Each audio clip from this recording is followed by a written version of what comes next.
Claptrap has been recast for Borderlands 3. Why? Well, allegedly Gearbox Games CEO Randy Pitchford assaulted the first Claptrap in real life, and this all ties into an ongoing situation that's simply insane with legal stuff, and that means that today we have a hell of a lot to get into. Hey everyone, and welcome back to another Industry Report, the daily series where we go behind the headlines of the industry. And I've got to forewarn you here, today's report is getting into some really nasty stuff. Why? Well, behind the headline, there's an extremely serious ongoing legal situation between Randy Pitchford and an old friend, one that even alleges stuff about minors.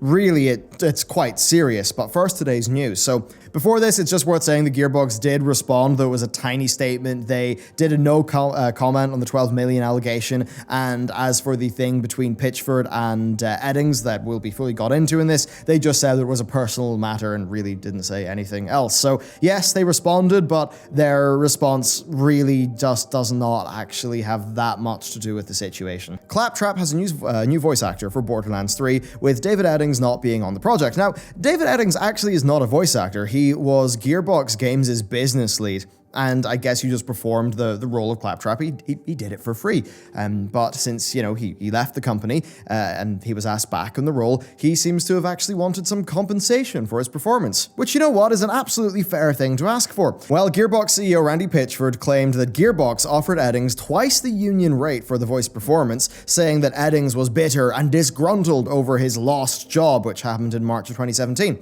Well, Eddings did not take this lying down. He tweeted saying that he was fine moving on after his time at Gearbox, but that when his former boss started mouthing off about his employment, including compensation and how generous Randy Pitchford had been, and that Eddings felt compelled to correct the record.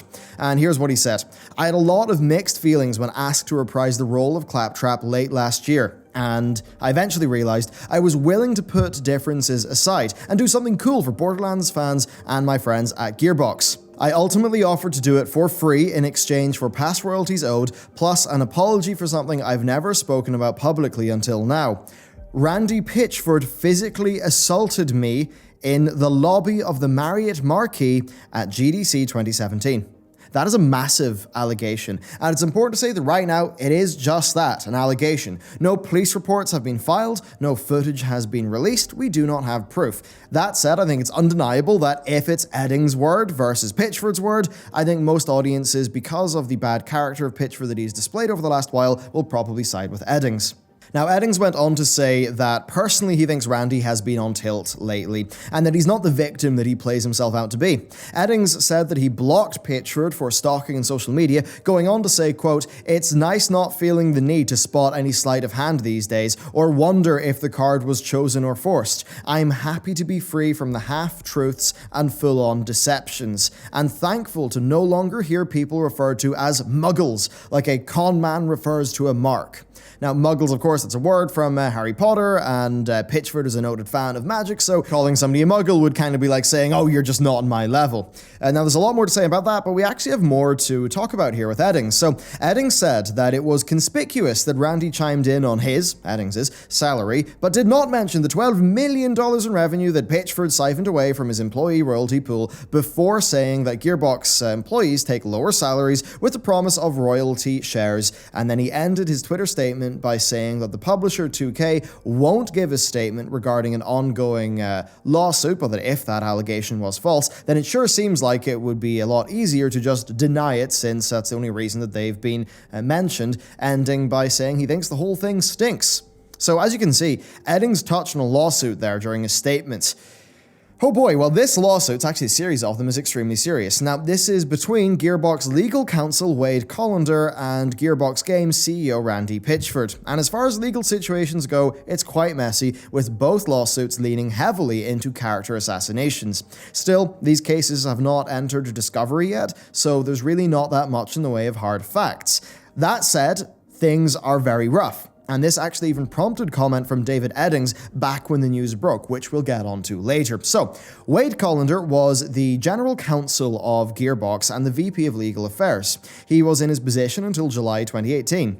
Gearbox Games filed a lawsuit against Colander shortly after. Now, this may have been a scare tactic. Why? Well, Colander alleged that Pitchford was personally abusive to him because of his religious beliefs. Now, Ars Technica found a formal filing made by Wade Colander that October, and claims that this suggests that the Gearbox suit of December was in retaliation for Colander's claim with the Texas Workforce Commission. Okay, so the Gearbox versus Colander suit is really quite simple. It's just alleging that Colander abused his friendship with Randy Pitchford, running up massive personal expenses on the company card, and generally living a life of excess.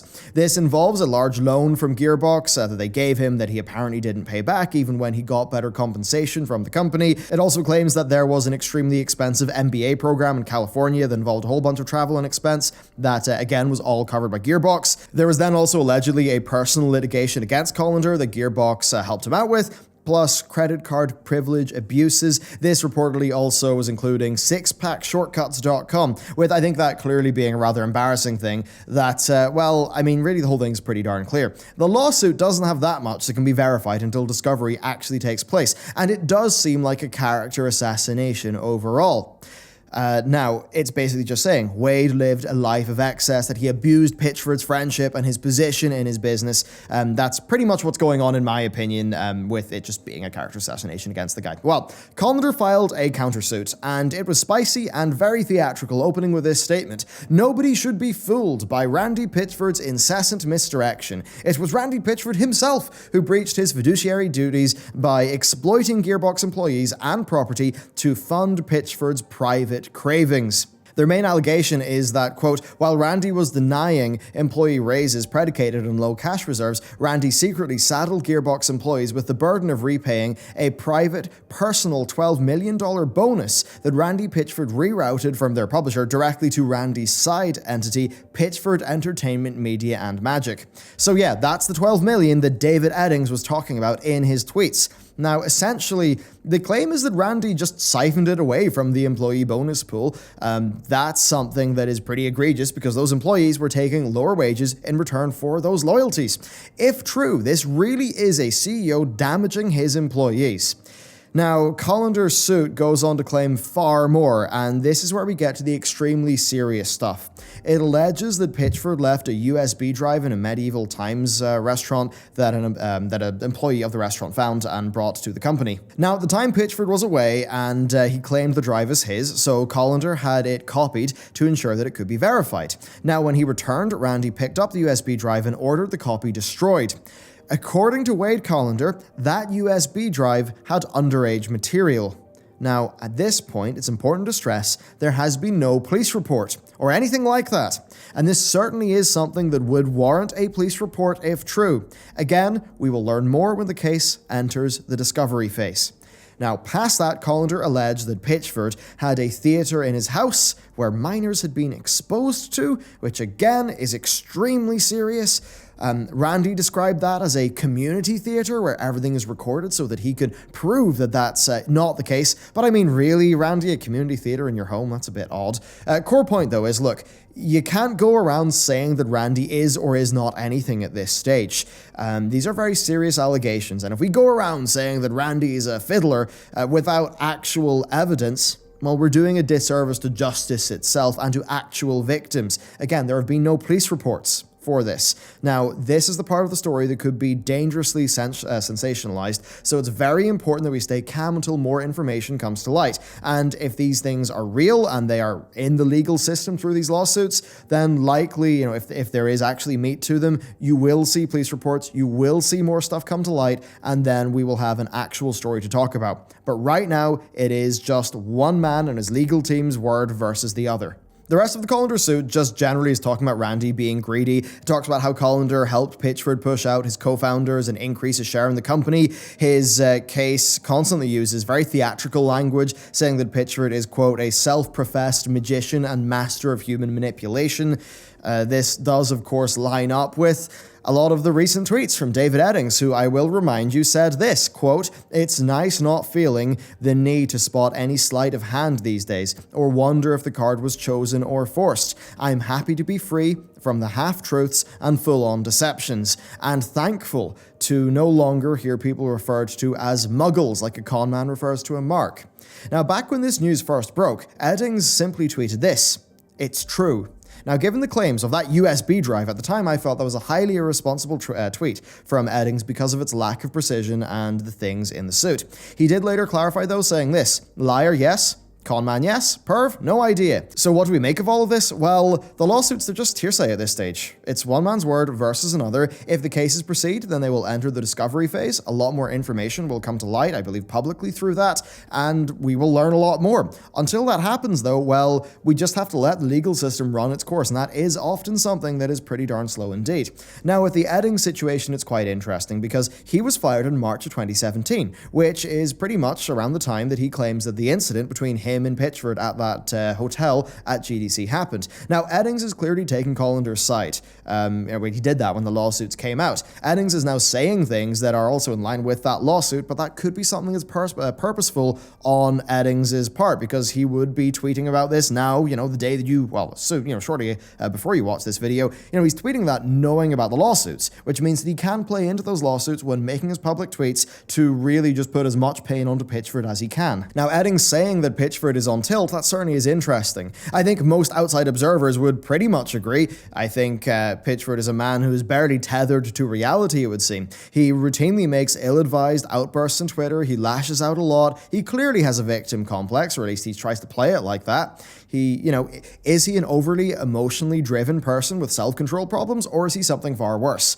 Right now, we just cannot really say. But I can say this: Randy Pitchford comes across terribly in social media. He does not manage his appearance well. If this 12 billion thing is true, then yes, I can say I deeply dislike him for what he did to his employees, and that would be me putting it lightly.